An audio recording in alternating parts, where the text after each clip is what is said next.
Olá, meninos e meninas, tudo bem com vocês? O vídeo de hoje tá muito legal. Hoje a gente vai fazer Purple Squish de papel. Igualzinho esse aqui, ó. Meio que... O que é Purple Squish? É isso aqui, gente. Caseiro, que tem como fazer em casa. Ó, ela fez em casa. E hoje a gente vai fazer um vídeo bem legal. Eu vou sortear aqui pra ela e ela vai fazer um baby squid do que eu que minha mãe sortear. Então gente. sorteia aí, Maria, pra mim pegar. Bora ver, gente. Aí. Nescau. Nescau, ela vai fazer um baby squid de Nescau pra mim. Vamos lá? Bora, gente.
Ou espuma, qualquer coisa, gente. Só colocar, tá bom.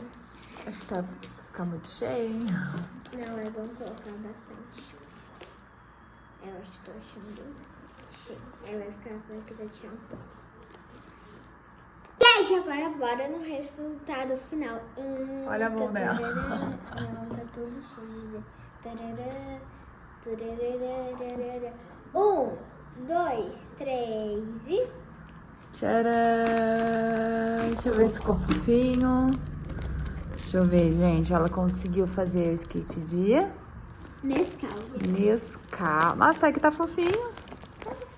Gostei. Só que ficou a fita meio ruim, tipo aqui, ó. Não ficou ruim, não. Ficou lindo. Ficou muito legal. Gente, gostaram? Nescau. Gostaram? Deixa aqui no vídeo. Qual que é que vocês querem que ela faça? Eu tô com muitas ideias legais para fazer. Tchau, tchau. Até... Deixa o like. Até o próximo vídeo. Deixa o like e vai se inscrevendo aí. Tchau.